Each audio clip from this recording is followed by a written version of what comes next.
How surprising is this, or not at all? In fact, I mean, this is what is feared most, I believe, by the White House, that these missiles can carry these nuclear warheads that will reach the shores up to, at this point, they believe, Alaska.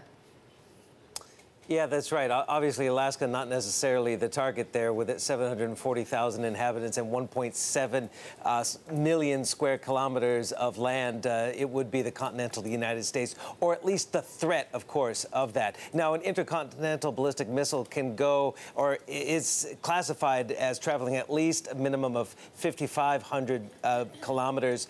Seattle, for example, is 8,000. But again, North Korea yesterday saying it's a newly developed ICBM, the Hwasong 14, can reach anywhere in the world. So again, bluster, or is it real? We have to wait and see. But for sure, the timing of Kim's announcement and test is quite interesting because, again, it's the 4th of July week in the United States. And of course, there's simmering or boiling U.S.-China tensions after that $1.3 billion arms sales to Taiwan and other issues between the two countries. Xi Jinping, the Chinese president, talked about the rising negativity of U.S.-China ties. So the timing of this test is quite interesting. And the UN Security Council, again, at the urging of the U.S. ambassador to the United Nations, Nikki Haley, will meet behind closed doors in an emergency session later today, Wednesday, in New York. But also interestingly, of course, two members on the two permanent members of the UN Security Council, Russia and China,